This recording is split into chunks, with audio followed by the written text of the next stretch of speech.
আসসালামু আলাইকুম ভিউয়ার্স। আল্লাহর রহমতে আপনাদের দোয়ায় আমি সুস্থ হয়ে উঠেছি। তাই আজকে আমি আপনাদের জন্য একটা ডেজার্ট আইটেম নিয়ে চলে এসেছি। এটা দুধ ডিমের পায়েস। যারা খেয়েছেন তারা তো খেয়েছেন, আর যারা খাননি তাদের জন্য এটা নতুন একটা ডিশ। এটা খুবই মজাদার একটি পায়েস। আপনারা বাসায় একবার ট্রাই করে দেখতে পারেন। বাই দ্য ওয়ে, আমি আমার ঘরের শেফ রুমেল, আর আপনারা দেখছেন রাহুলস কিচেন। আর আজকের রেসিপি দুধ ডিমের পায়েস। তাহলে চলুন বন্ধুরা, দেখে আসি কী কী লাগছে। আমি এখানে বেশ কয়েকটা ডিম সিদ্ধ হতে দিয়েছি। এটা খুব হার্ড বয়েল হতে হবে। অপরদিকে আমি তরল দুধ নিয়ে নিচ্ছি। আমি এবার চাইলে আপনার এখানে গরুর দুধটাও নিতে পারেন। আমার কাছে গরুর দুধ অ্যাভেলেবেল ছিল না, তাই আমি প্যাকেটের তরল দুধটাই নিয়েছি। ভিউয়ার্স, ভিডিওর মাধ্যমে আমি জানাতে চাই, এটাও আমার একটা বিজনেস পার্ট। আপনারা যদি কেউ অর্ডার করতে চান তাহলে আমার ইনবক্সে অর্ডার করতে পারেন। এটা খুবই সুস্বাদু একটা পায়েস। এখন আমি ডিমগুলোকে ঠান্ডা পানি দিয়ে একদম ফুল ঠান্ডা করে ছাড়িয়ে নিব। অপরদিকে দুধগুলো হালকা গরম হয়ে আসলে আমি সেখানে দিয়ে দেব কিছুটা গুঁড়া দুধ। তার সাথে দিয়ে দেব চিনি। আপনারা যদি চিনিটা অ্যাভয়েড করতে চান তাহলে আপনারা কনডেন্স মিল্ক কিংবা মধু দিয়েও করতে পারেন। স্বাদের কোনো হেরফের হবে না। ভিউয়ার্স, এটা আমি যখন অর্ডার নিই, এটা হাফ কেজি থেকে শুরু করে 10 কেজি পর্যন্ত আমি অর্ডার নিয়ে থাকি। অপরদিকে আমি একটা বাটিতে 4 ভাগের 3 ভাগ তরল দুধ নিয়ে সেখানে 3 চামচ কাস্টার্ড পাউডার গুলিয়ে রাখবো পরবর্তী কাজের জন্য।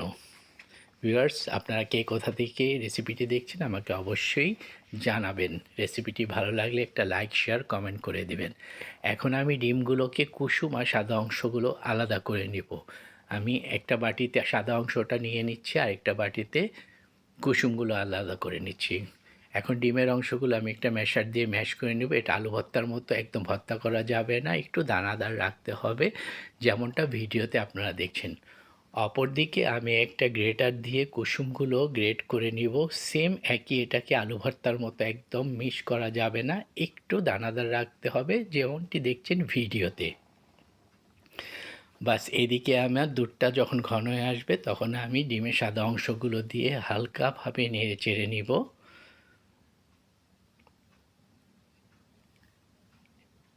তারপরে আমি ডিমের কুসুমগুলো দিয়ে সেটাকেও একটু নেড়ে চেড়ে নিব। ভিউয়ার্স, আপনারা যদি রেসিপিটি ভালো লাগে তাহলে অবশ্যই আমার চ্যানেলটিকে সাবস্ক্রাইব করে দিবেন এবং পেজটিকে ফলো করে দিয়ে দিবেন, এবং রেসিপিটি না টেনে সম্পূর্ণ দেখবেন, তাহলে আপনারা ঘরেও বানিয়ে খেতে পারবেন।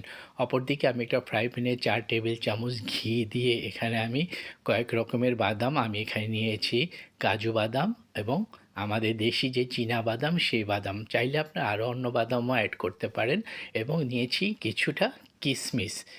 এই বাদাম কিশমিশগুলো আমি ঘিয়ে হালকা করে একটু ভেজে নেব, খুব বেশি ভাজবো না।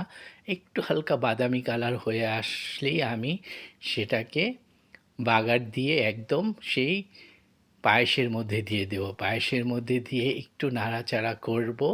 নাড়াচাড়া করে আমি প্রথমে যে গুলিয়ে রেখেছিলাম কাস্টার্ড পাউডারটা, সেই পাউডারটা আমি দিয়ে আমি মিক্স করে নেব। এখন আমি একটা সার্ভিং ডিশে ঢেলে রাখছি। দেখতে অনেকটা পাতলা মনে হচ্ছে, এটা আমি ফ্রিজে 4-5 ঘন্টা রাখলে এটা অনেকটা জমে যাবে। তাহলে ভিউয়ার্স, রেসিপিটি যদি ভালো লাগে লাইক, শেয়ার, কমেন্ট করে দিবেন। আপনারা সেম রেসিপিটি আমার ইউটিউব চ্যানেলেও দেখতে পারবেন।